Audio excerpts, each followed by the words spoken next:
Hello there, everyone. Welcome. Thank you very much for joining us today for this AP Music Theory Bootcamp webinar.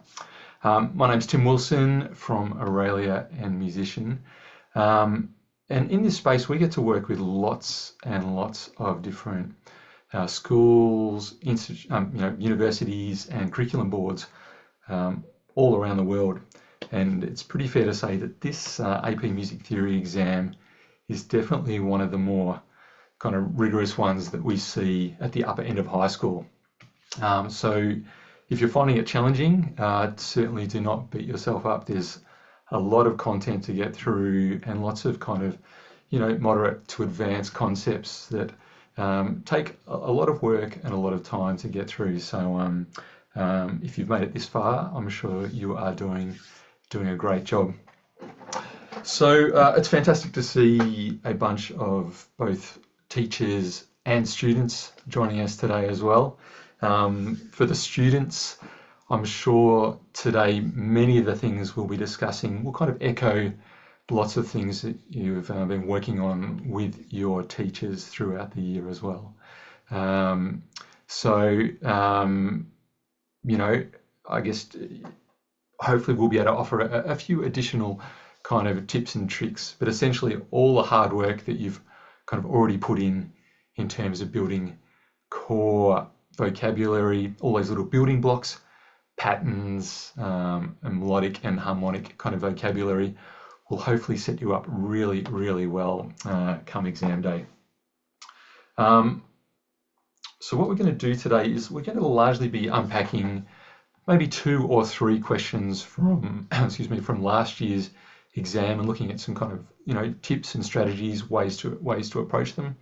At the end of the webinar, we will be providing a link so you can actually go and practice all these questions as well, have them automatically assessed, which will hopefully be really, really useful for you.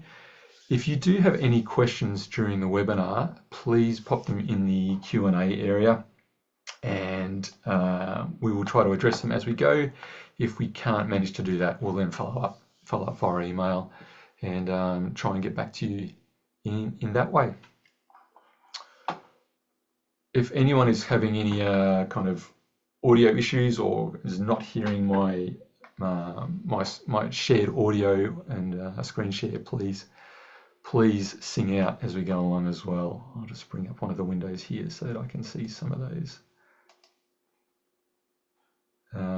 conversations as they unfold. Okay, so we're going to start with free response 2. And again, this is probably something you've discussed a lot with your teacher over the years, or perhaps more in recent months, but it's really important to take note of some of the things that we know before we even walk into the exam. This information can just really help inform some of our decision making, especially in exam conditions where it's a little bit more stressful. You have limited numbers of replays and things like that. So I won't spend too much time here, but a couple of really important ones. You'll be starting and finishing on the tonic. Okay, so that's a great one to know. You'll be given the first note regardless, but this kind of helps inform a whole range of different things. Also, just a bit of historical kind of data again that can help inform your decision making. Over the last, say, 12 years, this part of the graph here, the blue portion, represents, over 76% of kind of stepwise motion in the melodies that have been used in past exams. So that can be really useful to know just in the way that you are kind of thinking about the construction of the melody and how you kind of listen as well. The 15% here refers to use of intervals, melodic intervals of a third, and the 9% is intervals larger than a third. Also really useful to know is that historically, over 70% of the melodies finish either going from scale degree 2 to 1 or 7 to 1. Of course, that doesn't guarantee that is what will happen this year, but if you have to make informed guesses on the day, this sort of information may be useful. Chromaticism, so again, I think over the last 12 years, I think there's only been 1 year where the chromatic note has not been raised scale degree 4 or phi. So if you're listening for pitches that are outside the diatonic note of the scale, it's quite possible it will be raised scale degree 4. And I think the only one that was used previously, which was possibly 2015, was in a minor key, and it was using the kind of major third there to approach scale degree 4. Okay, just before we jump in and have a look at the actual question, again, once you're in the exam and you're looking at the question, you've seen it for the first time, again, there's a whole bunch of information that we can ascertain before we even listen to our first playback. So we can see what's the tonic, are we in a major or minor key, and then we can kind of think about the sorts of things that may or may not appear in the melody based on that information, mainly in relation to if the tonality is minor. Of course, it's really important to note the time signature and also the clef as well. All right, so FR2 looked a bit like this. So a few things that we need to observe here. Firstly, treble clef, and our tonic note is G. So given that we have a key signature of 2 flats, B flat and E flat, and a tonic of G, that of course tells us that we are in the key of G minor. Beautiful. So once we know we're in G minor, then that gets us thinking, okay, so we need to be aware of potential use of scale degrees from the melodic minor form of the scale as well. So we may end up with a raised scale degree 6, raised scale degree 7. So let's figure out what they are in the key of G minor. Let's count up. So G is 1, G, A, B flat, C, D, E flat is scale degree 6. Okay, the E flat from our key signature, obviously. If we raise that, we end up with a E natural. Okay, so that's raised scale degree 6 there. One more step, we go up to F natural. Okay, and of course, in minor, that is almost, not always, but almost always raised, especially in the context of the exam. So raised scale degree 6 is E natural, raised scale degree 7 is F sharp. So already knowing that information, having that on our minds, means we can listen out for those kinds of sounds and just be aware of that. Of course, in terms of chromaticism, again, if we refer to our previous slide and we're thinking about the use of potentially there being the use of raised scale degree 4, let's just figure out what that is in this key as well, so that we can just have that in our minds, kind of be listening for it. So of course, in this key, we count up to scale degree 4, G, A, B flat, C. Raised scale degree 4 will be C sharp. Okay, so we can ascertain all that information before we have even heard a single playback of the melody. All right, just before we go for our first listening, a couple of things for us to focus on for our first listening. And one really important element is to, where possible, really try and internalize and memorize the melody as you hear it. I know it's tricky, but obviously in FR2 we will get 4 plays in the exam itself. Okay, so obviously if you can memorize this, internalize it, even if it's not the whole thing, just certain parts of it, it means that you're not just limited to those 4 replays. You've got it up here. You can play it back as many times as you want to then kind of input your answer. So in the lead up to, in the short kind of lead up you have left now before the exam, I would suggest really trying to focus on that. When you're practicing at home, sing the melody, sing parts of the melody as you hear it, and that will also help to kind of internalize it. Of course, singing and being comfortable with the tonic is also really, really, really important. The other thing that I have listed here, just observing, distinguishing melodic features, okay, from the contour, anything that relates to, am I hearing lots of stepwise movement? Am I hearing, thirds, leaps, things like that? Can I potentially hear, the tonic triad being outlined? And of course, any resting points, target notes that might occur, and as we've already discussed, any use of kind of chromatic pitches. Okay. All right, so let's jump in and we'll have our first little listen here. I've just mocked up these exam questions here in Auralia Musicians so we can input them as we go and then have them automatically assessed, get that nice automatic feedback as we go. Now for today's webinar, I've set the replays at a very generous 100. Again, of course, in the exam itself, you have only 3 or 4 replays in the case of FR1 and 2. So again, in the lead up to the exam, it's really important to not only practice these kind of processes we'll work on today, but also trying to up your fluency so that you can work through these steps in much more quickly to match those kind of exam conditions, which is certainly one of the challenges.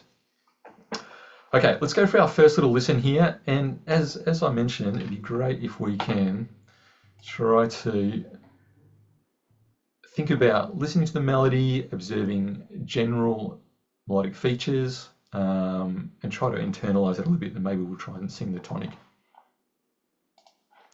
All right, let's have our first listen.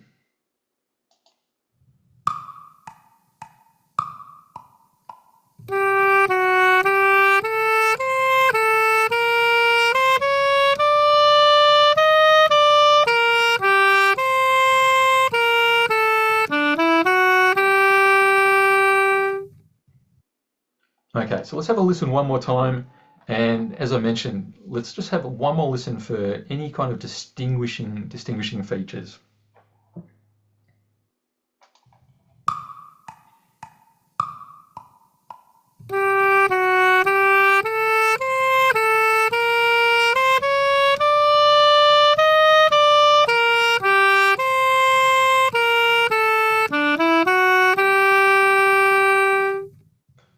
Okay, so if you're hearing anything in particular, feel free to jot it down at home as a bit of a note to yourself as we work through this. So a couple of things kind of strike me immediately about this melody, and whilst there are kind of a few different approaches that people typically take to melodic dictation, one thing that I really like to do in one of my first listenings is to do a little bit of a contour map. So I get the rough kind of shape of the melody. And then I can kind of start to fill in bits as we go. So let's listen again, and I'm going to just using eighth notes, I'm just going to click in a bit of a contour that outlines the melody.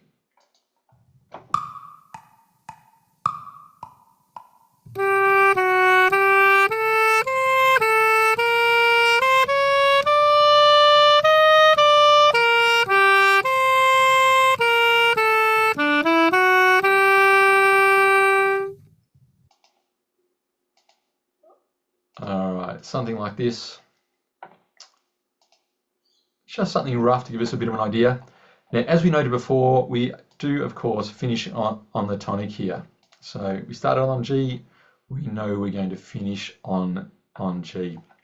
So this can be a really good kind of starting point, and rhythmically it definitely felt like a dotted quarter note there to me at the end. So now we have a bit of a rough contour.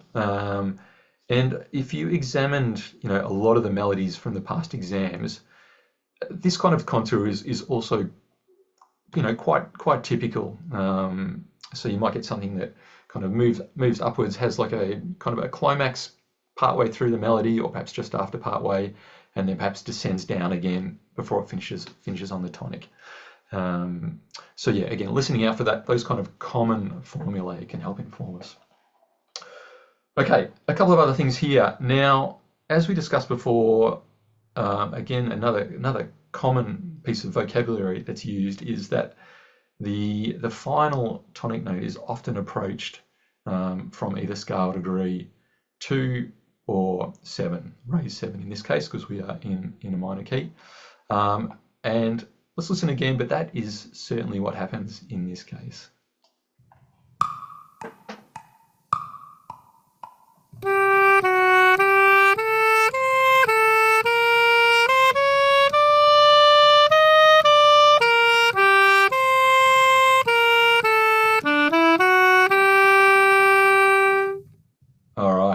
So to me, I can hear that ascending line that approaches the tonic there.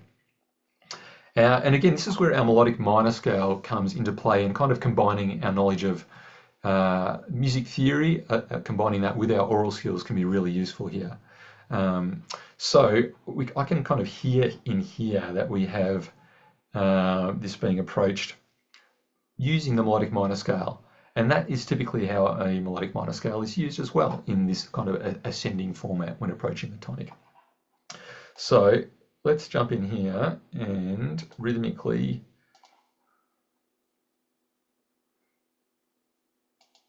oops, I did not need that in there. Let me just put my E natural in there. Okay, so here we have our approach to the tonic using melodic minor scale. So E natural, raised scale degree 6, F sharp, raised scale degree 7. So we kind of have a bit of rough information here at the start, a bit of rough information here at the end, and now we can kind of work, you know, towards the middle, using that as a bit of a framework. Now, just before we move on, we're just going to have one more playback, and let's listen out this time specifically for perhaps use of any chromatic notes, and also for use of you know, melodic shapes that perhaps outline triads and things like that.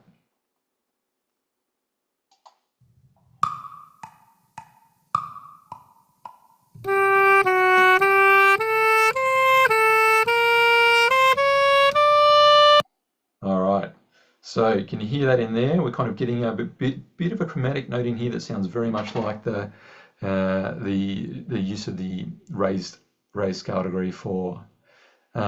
So kind of knowing that occurs somewhere in here is a really useful thing for you. Let's keep playing. Ba, ba, boom. All right. So what have we got there? That is, of course, the minor tonic triad, okay, descending from the 5th. So our tonic ma.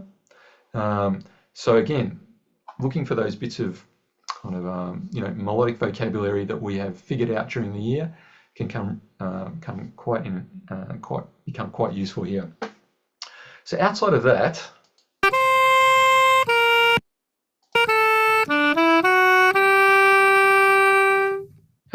I'm hearing like a fair bit of kind of stepwise movement with a kind of a few thirds and things like that. So, but let's start to populate this a bit more. So now that tonic triad that we just heard there, I'm just going to fill that in, just to complete that, and then we'll go back for a few more listens, and I'll see if we can sort out this first bar and that use of raised scale degree 4 in this little section here.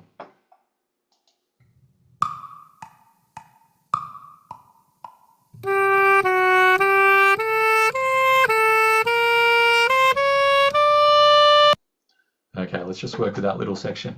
So I'm feeling fairly good about this, the start here. Just going to alter those bits. Of course, always need to check ourselves in minor keys.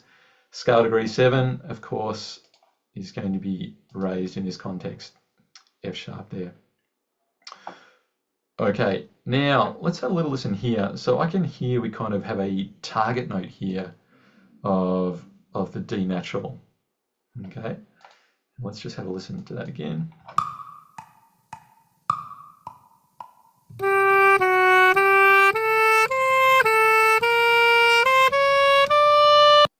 Okay, so that is our target note there, and we kind of can hear that ascending line that approaches that target note. So as we discussed earlier, definitely looking out for any of those kind of slight resting points or target notes in the melody can then create a framework from which we can fill in the gaps. Okay, so rhythmically here, this gets a little bit more interesting as well. We might talk about this a little bit more in a moment if we get time, but and this is where our raised scale degree 4 comes into play there. Okay, so we're getting close here now. We've got a bit of a structure going on, and now we can just start to try and populate just these last few little bars here, and then check our work. Of course, when you're practicing these, it's great to use these as kind of sight singing exercises as well. Essentially, sight singing and melodic dictation support each other beautifully. Obviously, one, you are having to reproduce the sounds from a score, whereas melodic dictation is the exact opposite of that. You're having to produce the notation from sounds. So they kind of pair perfectly together, and you can use the skills you develop for each of them to support each other. Okay, let's have one more little listen, and this time we'll be focusing on this area here.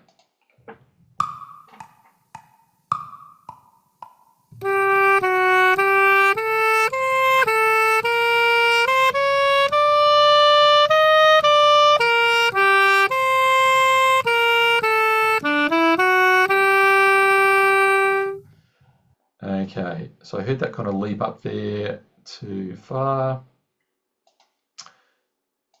and it sounds a lot like that to me again. Bit of a leap there, and then stepwise movement down, excuse me, finishing, starting this last bar on scale degree 2.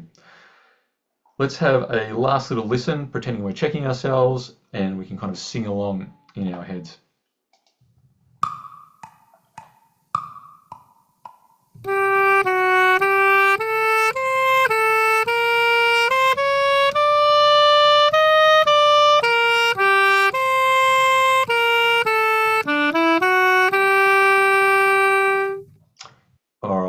So I'm feeling fairly good about that. Let's check our work and see how we went. Excellent. All right. So hopefully working through those steps will be really useful. And then, as I said, approaching exam day, the challenge you have is to step up your fluency, the speed with which you can work through those steps. A couple of other methods that you may like to consider, or that you may have actually implemented in your own studies this year. One common technique is to notate the rhythm entirely first, and I'll show you a few little ideas here. Yeah, some schools of thought will have you notate the rhythm in its entirety first before you then start to add in pitches. This is just another approach. There are many different ways to tackle these things. Whatever you've been working on with your teacher, stick with that and stick what you feel comfortable with there. So in this case, yeah, notate the rhythm first. It could be notation, or you might have a little rhythmic kind of shorthand. Again, I'm not suggesting you try using a shorthand if you haven't used one before. But if you have a method in place to do this, just again become as fluent as you can with that. So yeah, complete the rhythm and then add the pitches. So this could be using solfege syllables, scale degree numbers, again, whatever you're most comfortable with. So yes, so that would differ slightly from the approach we took today. And again, it depends entirely upon the kind of what you've been working on with your teacher, and also what you're comfortable with. For me, for some reason, my brain kind of likes to take that approach of kind of dealing a bit with the start, both pitch and rhythm, a bit with the end, and then kind of starting to fill in the gaps. But that has just been kind of what has worked best for me over the years. Perhaps I'm easily distracted in that kind of the middle part of the melody there, or perhaps I'm less kind of skilled at being able to retain that information, and I find it easier to just kind of grab a snapshot at the start, then not ignore the middle bit, but kind of just consider that more broadly, then consider the end, and then fill in the gaps.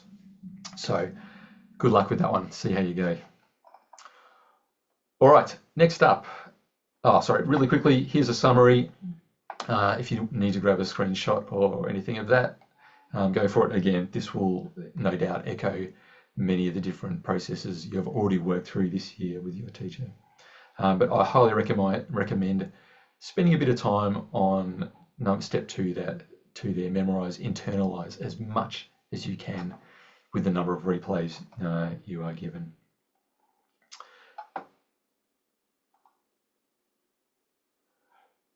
Okay, so we're going to move on to free response 3 now. Basically harmonic dictation, soprano and bass parts, and also Roman numerals. Again, a few quick stats here that might just help inform some of the decisions you make. This can be a tricky question type, especially determining the Roman numerals. But we'll work through a few strategies for that.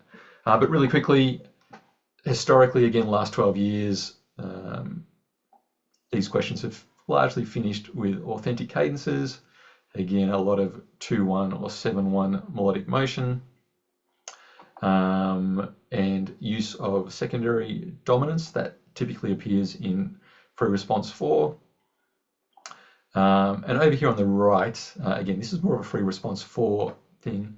But just to be aware of some of the harmonic vocabulary that has appeared in past exams. Again, this can help inform some of the informed decision-making, guessing that we may have to do on exam day, and also give you a little bit of insight into some of the things you may like to practice a bit more of leading up to the exam. So here we can see of the chromatic chords that have been used across free response 3 and 4 over the last 12 years. 5, 6, 5 of 5 dominates. So again, that doesn't mean that will be used this year, but it could mean that's a good one to spend a bit of quality time with. Okay, so again, before we even get into the hearing our first playback, it's really important to notice all those all the information that's already given for us in the exam itself. Again, what's a tonic, tonality, and it also gives us a really good chance potentially to write out the diatonic triads and common 7th chords. And you could do this just with note names if you want, or you may choose to notate it. But I'll show you what this might look like. All right, free response 3.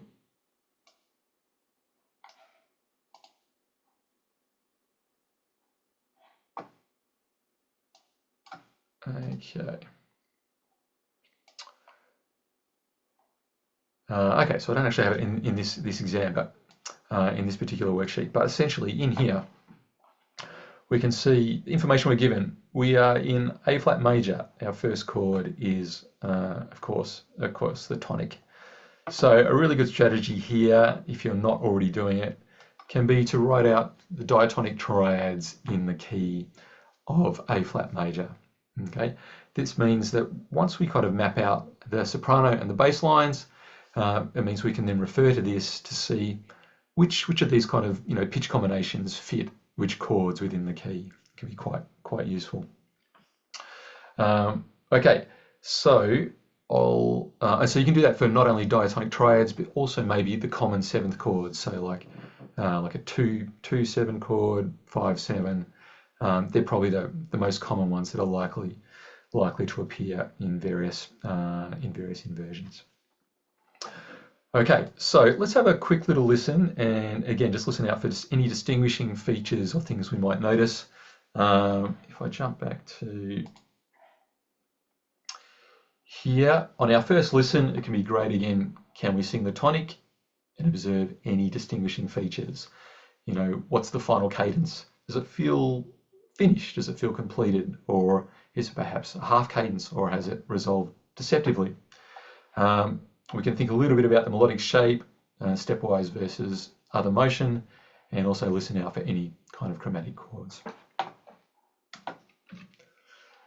Okay, let's just have a first listen and then we'll have a quick chat about it.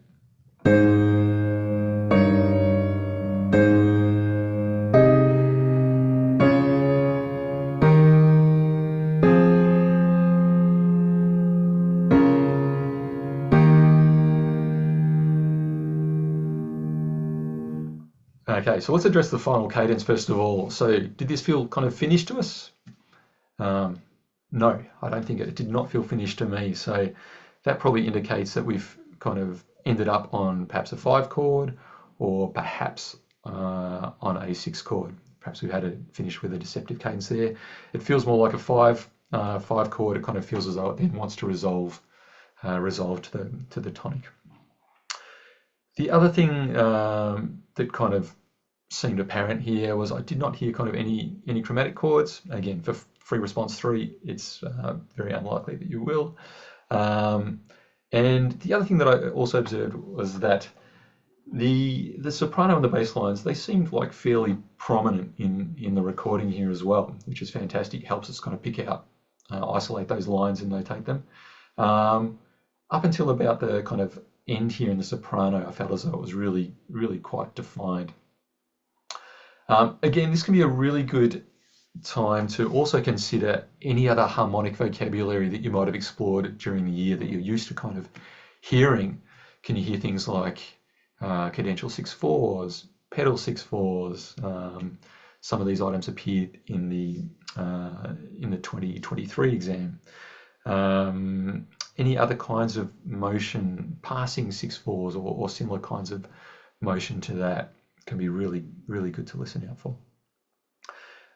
Okay, so what we'll do this time is, as I mentioned, I feel as though the soprano and the bass are quite prominent here, which will hopefully mean that it's not too hard to start by transcribing those parts before we then decide to look at deciding which chords are being used.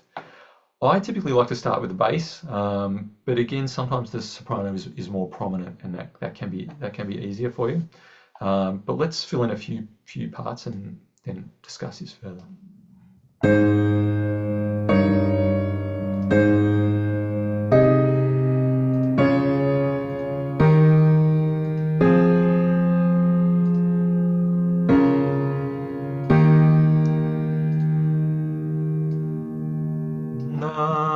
So that feels like scale degree 5 to me that we finished on in the bass, which again supports the idea that we think this perhaps finishes with a half cadence. All right, let me just fix up my rhythmic values here really quickly.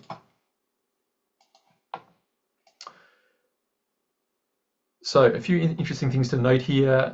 Again, I feel as though that bass part is quite kind of prominent. Lots of kind of stepwise motion here.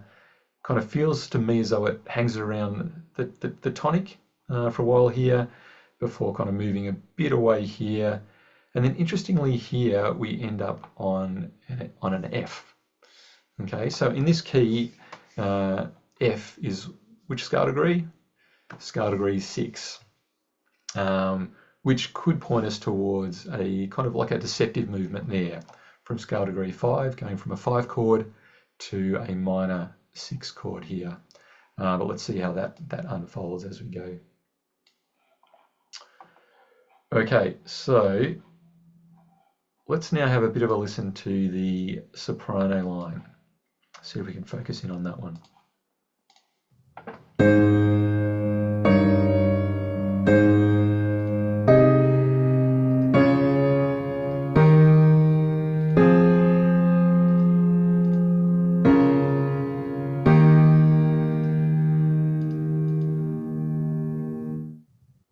All right. So for me, the line feels really prominent up until kind of towards the last couple of notes here, where perhaps purely by the fact that we're moving kind of down in the range of the instrument. Perhaps the voicing is a little bit denser with the two inner parts here. It kind of feels as though it gets a little bit harder to hear. I can kind of still feel as though I can discern that movement there to the B flat and then the G. Which again supports our kind of idea of having a half cadence here to finish on. Again, a really useful thing to do if some of you are already using Auralia and Musician, a really useful thing to do you can use the practice levels in here. And I'll just jump out for a second and just show you what these look like. So if I just jump into the practice area for our AP curriculum, and if I go to part dictation, and let's just pick this level at random. what I can do in here is kind of get used to hearing these voices independently, but then also play a little bit with this mixer control. So by default, I can't kind of mute the alto and tenor parts, but I can reduce the level so that I'm still hearing things in context, but I can emphasize the soprano and bass parts a little bit so that I can hear those parts. So if I put everything up to a similar level and play this back.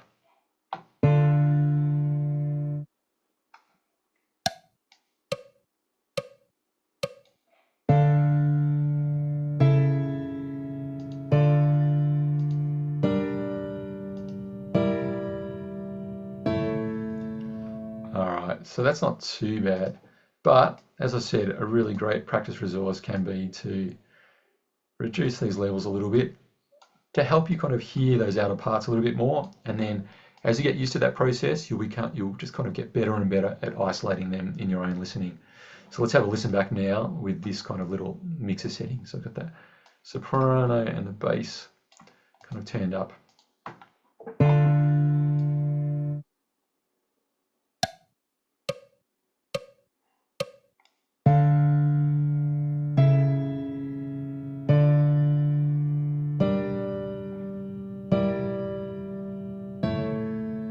All right, so you can hear that that's kind of much easier to hear then, and yeah, as part of your kind of practice regime, it can be really useful to work through that process and play around a little bit with the other parts.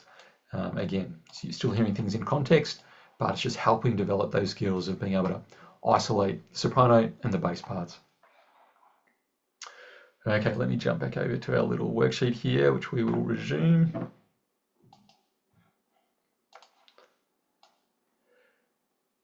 Okay, now let me just a quick time check. So we've basically managed to fill out our soprano and bass parts now, and so now we're going to jump in and enter our Roman numerals. Again, there are a few choices to be made here, but hopefully by kind of writing the diatonic chords, that will kind of help inform some of those decisions.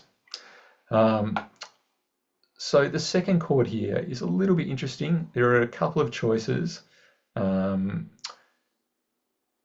So typically, you know, if you took the bass note there, the G as being the tonic, from the seventh degree in this particular key, we are in any major key, we are going to get a diminished chord.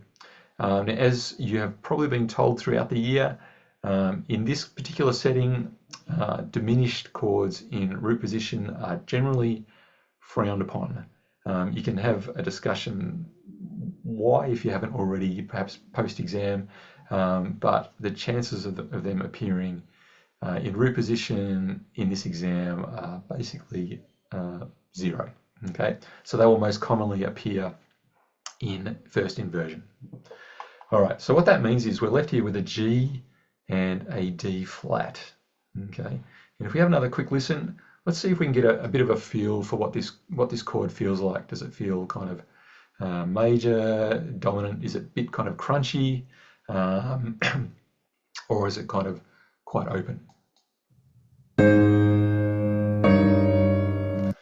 All right, so that feels a little bit crunchy to me, and often when I think about crunch in a chord, it often indicates like a tritone, and we can obviously clearly see that already between the G and the D flat, and the tritone interval is mainly going to occur in dominant seventh chords and also various forms of diminished chords.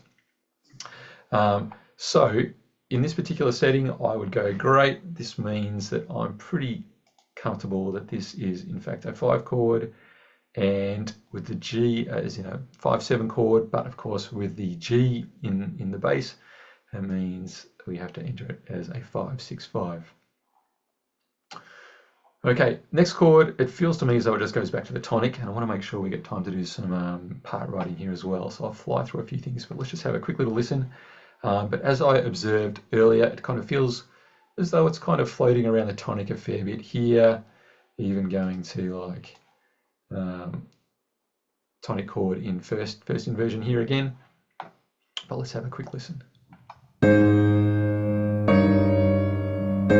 Back to the tonic chord, and That again feels like the tonic chord to me, just in first inversion. Now, what's this next chord?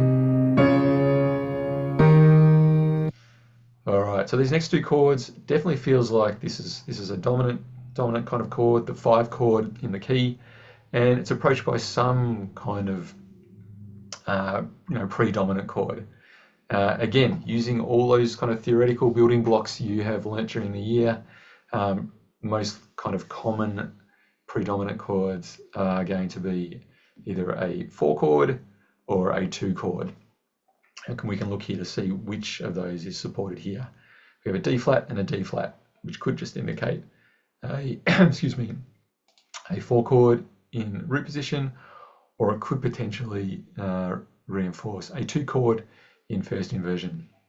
When I listen to that, I hear like a kind of major kind of sound, and that's obviously one of the distinguishing features between a 2 chord in a key and a 4 chord. So the 4 chord is always going to be major, whereas the 2 chord is minor in this context and in a diatonic context. Okay, so as I said, this feels like a 5 chord to me, just in root position. Now, as we discussed earlier, interesting movement here going from 5 up to scale degree 6 in the bass, and we have an A flat up here in the soprano.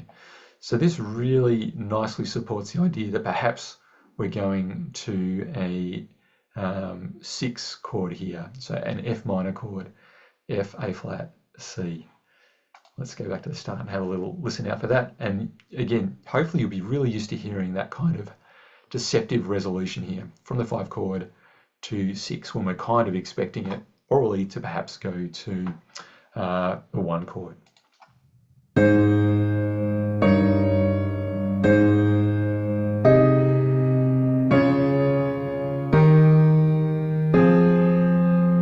All right, so there's that kind of deceptive resolution. So I'm fairly comfortable popping that in as a 6 chord in root position. Now, as we decided here earlier, working back from the end, this kind of feels like a 5 chord to me. It didn't seem to have any of that, the crunch, that kind of tritone feel that I normally associate with a dominant 7th, like a 7th chord. So let's pop that in there as a 5. And again here, approaching the 5 would most likely to be, well, in this part of the progression, most likely to have this approached with some kind of predominant chord. So either a 2 or a 4 chord. Got the D flat in the bass and a B flat up here in the soprano part. So to me, this really nicely points to the use of a 2 chord as opposed to a 4 chord, mainly because we've got scale degree 2 here. A B flat will not occur in a 4 chord. And again, that process that we spoke about writing out the diatonic triads and common 7th chords before you even have your first listening in this particular question can be really useful. Then you could be referring to that each time as opposed to necessarily having to kind of know this information. Okay, so I'm going to pop this in as a 2-6 chord. It could be a 2-6-5, which would also include an A flat. Again, the 2-6-5 can be a little more subtle and a little harder to distinguish from a straight 2-6 chord. But I think just kind of listening out for that kind of density, that 4th note, B flat, D flat, F, and the A flat as the chordal 7th is the best way to do that. And of course, just practicing listening to lots of those chords in isolation as well can really help you identify hearing a straight minor chord versus a minor 7th chord. All right, let's have one last little listen.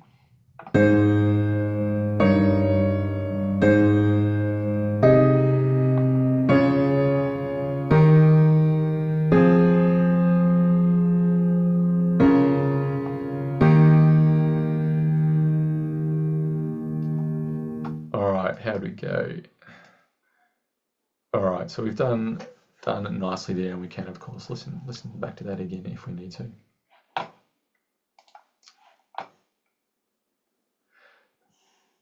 Okay, so quick summary for free response 3 and 4. Grab a screenshot if you need to. You, again, maybe completely all over this, but as a general workflow, that can be really useful. Again, the step that we didn't do today is that step number 2, but highly recommended. So you have that kind of reference as you're trying to largely kind of figure out the Roman numerals, the chord qualities and inversions that are being used. And definitely, yeah, combining your theory and oral skills in this question format can be really, really, really useful. All right, let's jump now into free response 6. As I mentioned, if you have any questions, please pop them in the chat or into the Q&A area, and we'll do our best to get back to you. But this free response 6 might be the last one we have time for today. Okay, so that's a little overview of the use of chromatic chords in previous exams. Again, this may be useful for just informing the sorts of chords that you practice, voice leading to and from. Again, no doubt this has been a big focus with your teachers during the year. Correct chord spelling is essential, and you will get severely penalised if the chord spelling is incorrect, losing voice leading kind of marks in and out of the chord. So really, really important to focus on that. Again, 4-part writing, there are many, many rules and exceptions, and beyond the AP Music Theory exam, you'll find there are even more exceptions and different kinds of ways that you can approach many of these rules or kind of think about them. But yeah, in the context of the exam, there are a few tips that, if you focus on these, then a lot of the kind of voice leading rules will kind of take care of themselves. Not always, but a lot of them will take care of themselves. So aim for smooth lines in each part, not too much jumping around. And where possible, aim for stepwise kind of, excuse me, contrary motion. Okay. Also, retaining common pitches from chord to chord within a single voice can be really, really useful. Obviously, if one voice stays on the same note, you'll end up basically having oblique motion against the other parts. So one voice will stay on the same parts, another part may move. That means you will not have to worry about parallel octaves, fifths, hidden octaves and fifths, and things like that because of that. You won't always end up with the most amazing part, but sometimes it's better to be a little bit conservative, especially in the inner parts, in the inner voices, your alto and tenor. Beware the chordal seventh. We'll talk about this a little bit more. The rules are kind of quite strict around that in terms of how it's prepared and resolved, and just in the way you resolve your leading tones and the way you kind of avoid doubling the leading tone as well. Really, really essential. It's a little bit more flexible in the way we handle leading tone resolution, but again, it depends upon context. All right, we'll come back to that summary in a minute. So we're going to jump to free response 6 here. So the question itself might look a bit like this, and I've kind of just included a very scrappy image of me mapping out kind of the chord spelling here. Again, this is a common strategy that you might have seen in lots of other AP Music Theory kind of training tutorial videos, and it's also a kind of a method that is often highlighted in various kind of textbooks as well. All right, let's ignore that for a second and just have a quick look at what we're given here. So again, G major, we're given the progression and we're given our opening voicing. So what we can do here is we can write out the progression and then spell out each chord. Okay, so you can see here I've done this just all in root position for each chord here, and then I've gone through and I put a little square box around each of the bass notes. Okay, so these are the notes that are going to appear in our bass part. And then the other thing that I've done is that I have identified any kind of tendency tones, so whether they be leading notes, leading tones that need to potentially resolve in a particular way, or chordal sevenths. Okay, so let's talk a little bit first about how we figure out the spelling of this chord. Hopefully you're fairly comfortable with most of the other kind of diatonic chords here, but this chromatic chord, let's have a quick look at this. So 5, 4, 3 of 2. So 2 is our target chord, and in the key of G major, we know that this is an A chord, A, C, E, as we have spelt here. So what we need to do is we need to find the 5 chord of A. And so the way we can do this, again, is just counting up scale degrees with A being 1. So we can go A, B, C, D, E. So A is kind of our temporary tonic that we're aiming for. And if we count up from 1, 2, 3, 4, 5, we end up on E. So a dominant chord, a dominant 7th chord from E major, from E rather, is how we kind of figure out this chord. And then of course, inversions wise, the 4-3 indicates that the chordal 5th, the B, is the one that is going to be in the bass part here. So hopefully that helps. You can apply that kind of strategy to figuring out any kind of chromatic chord. Essentially look at your target chord, treat that as like your temporary tonic, and then count up to, you know, scale degree 5 of that, or you might need to look for scale degree, you know, raised 7th of that if it's perhaps a secondary leading tone chord. Okay, so the other thing I have in here, again, looking at our chordal 7ths here. So our chordal 7th on this chord is our D natural. So golden rule here is this has to resolve down by a step to the 3rd of the next chord in this case. And then we have a chordal 7th here as well, the C, which has to resolve down to the B natural here. Our other kind of tendency tones are more related to the leading note or the leading tone. So F sharp will commonly resolve up to the G here, and the C natural will commonly resolve down to the B. Now this might not necessarily play out like this, but in this chord type, you will often see that tritone interval between the C and the F sharp and the C kind of collapsing and resolving inwards in this way. Also over here, we'll have a quick look at our G sharp here, our temporary leading note, and that can kind of resolve to the A or to the E natural. And similarly here, our leading note F sharp resolving to the G or to the D natural. We've had a quick question here about hidden and direct fifths and octaves. We will try and address that in a minute if we can, as we kind of review our answer. Okay, so great strategy is to kind of start with the bass part. This is always, you know, quite prescriptive in what it kind of tells us. So it's kind of probably one of the easier parts to get happening here. So we've kind of already got this mapped out by just following our box squares here. We'll have a few choices to make about our octaves, but outside of that, it should not be too crazy. Again, aiming for, you know, kind of small steps here to our A, and then we've got a few choices here. Do we want to go up to the G or down for our final chord? I'm going to go down to the G there for our final chord. Next, a really good strategy can be to populate the soprano part.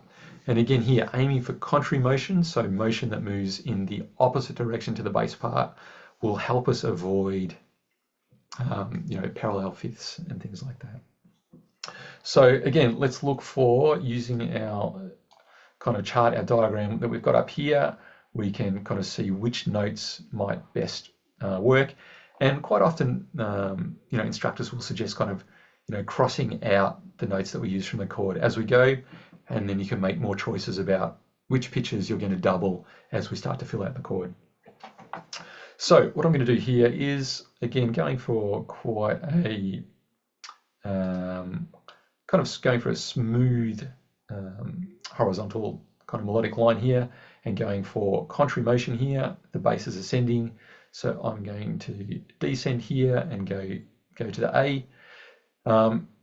Quite typically, the chordal third is a really good one to also double on a 7/6 chord as well. So that can be a good one to keep in mind. All right, so what we might do here is, let's jump again, thinking about contrary motion. Note that if we didn't follow that rule of contrary motion here, what we end up with is A and a B natural, both moving in the same direction. So that would immediately be issues with parallel octaves. So this is why thinking about contrary motion here can be really, really powerful. Okay, so we go to our G there. Next, we have to deal with this chord, and again, we know we've got this chromatic note in here, G sharp. It can sometimes present some kind of issues introducing chromatic notes with kind of false relations and things like that. But generally, if you kind of approach it in the same part there, G natural going to G sharp, that will be a really helpful one to avoid any of those kinds of errors. Of course, the G sharp here, you can see that we can, again, depending on context, resolve this in a few ways. Because it's in the soprano part, we do need to resolve this up to the A. If it was in an inner part, we could potentially resolve it down to the E, but in this context, when it's in the top voice, really important that it resolves ascending by step. Now we have a few other choices to make here for our final chord.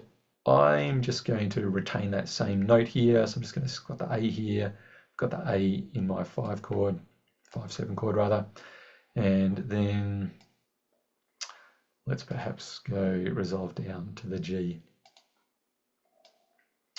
Okay, so we're starting to get a bit of a framework going here. We've gone pretty much contrary motion with some kind of oblique motion, apart from this last kind of chord here. So let's now perhaps populate our alto part, which is generally my kind of preference. I kind of like to kind of see, kind of almost stack the voicing or hang the voicing down from the soprano part and see what's going on there. We've already got 2 A's used in this chord, so we kind of need to start thinking about using something else. Again, I'm going to go with some stepwise motion that's contrary to the bass here, and we'll see how that plays out for us. Again, I can go back to the D here, and there's a few reasons that I will do this. One is that I know in this chord here, in our chromatic chord, we do have that chordal 7th, the D here. And as I mentioned earlier, this is a tricky one because it does require careful preparation for in preparing and also resolving the chord.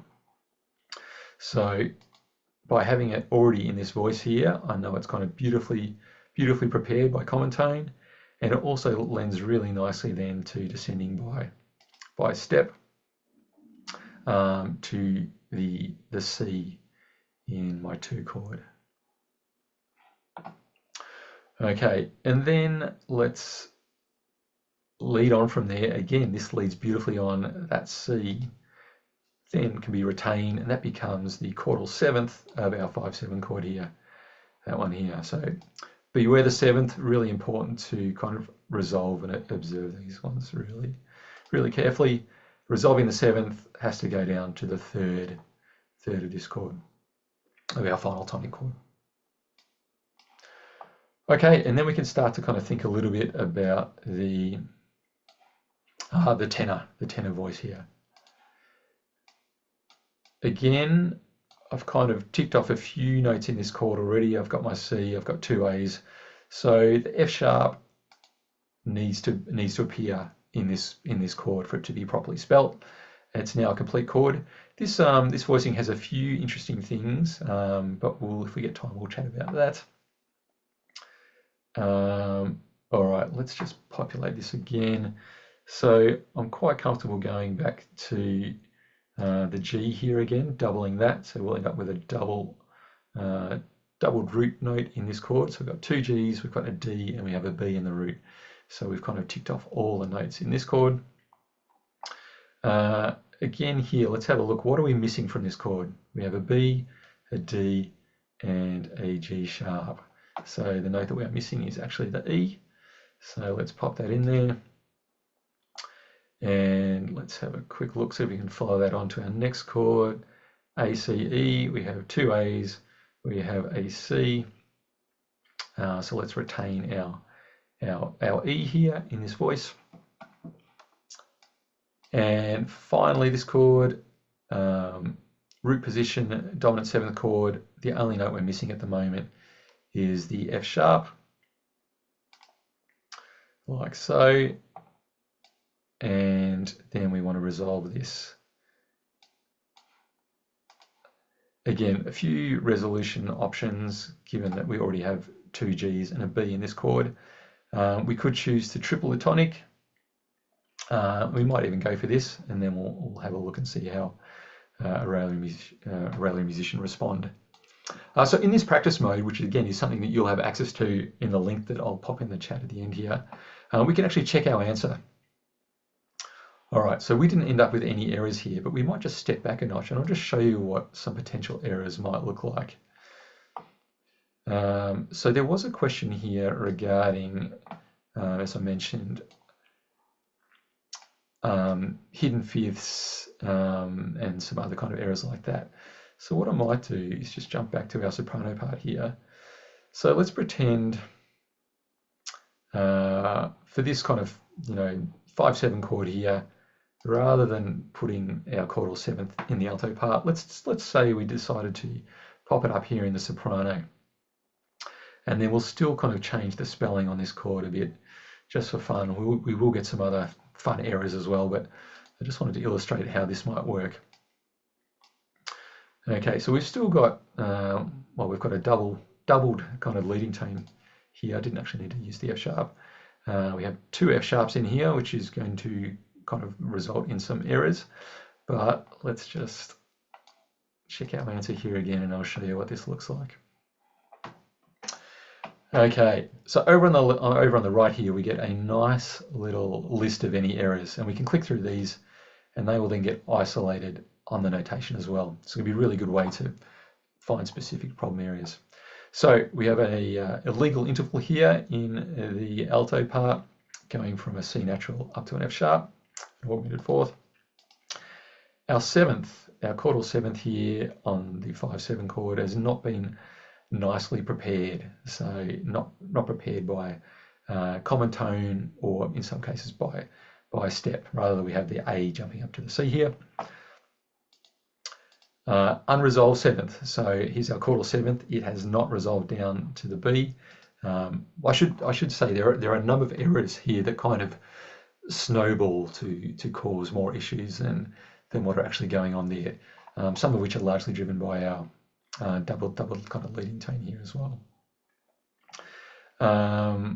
Okay, so we also have our incorrectly or unresolved leading tone here, the F sharp. And by doubling this here, we've kind of been penalized just with the doubling rule here, but we've also ended up with F sharp going to G, F sharp going to G, which of course has resulted in parallel octaves. And there's our doubling, talking about the double F sharps there.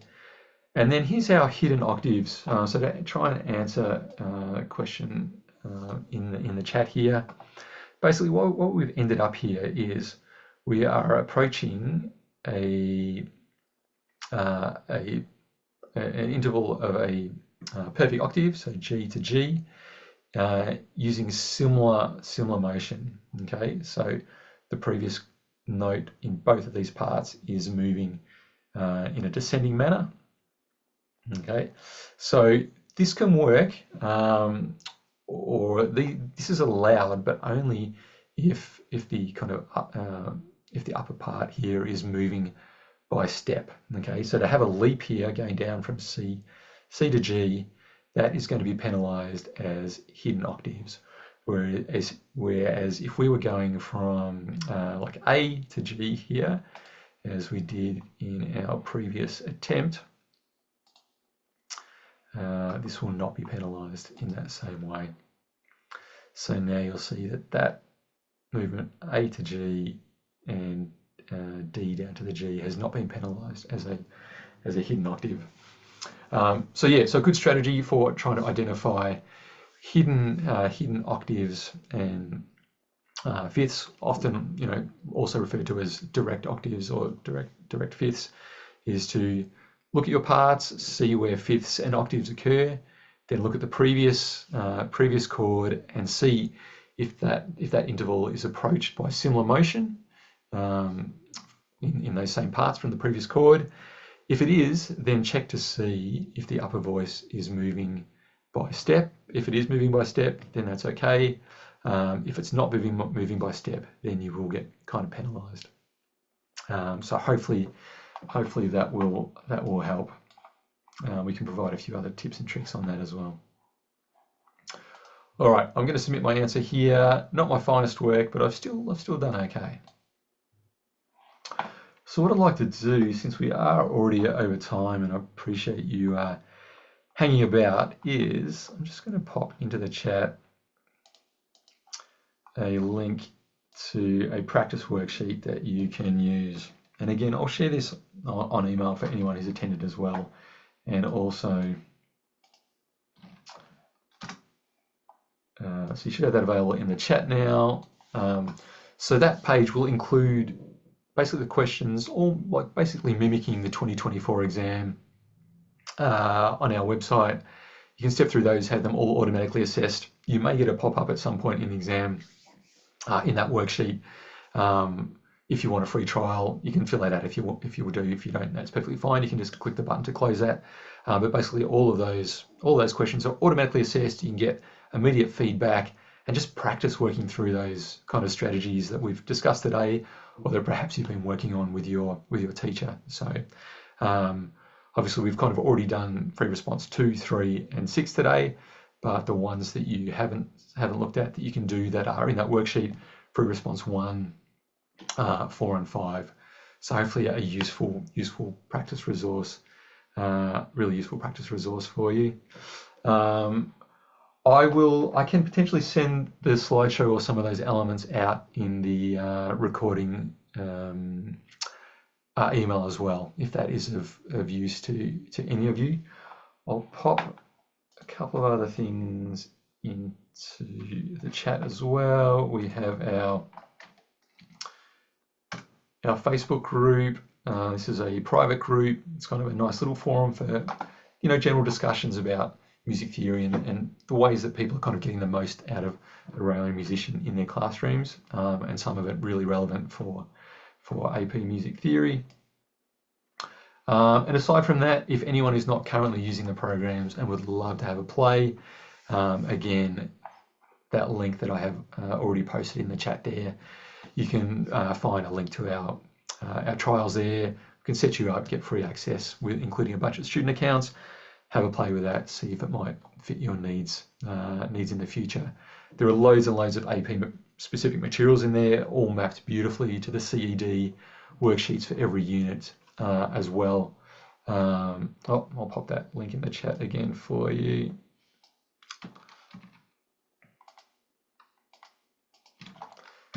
So there it is, and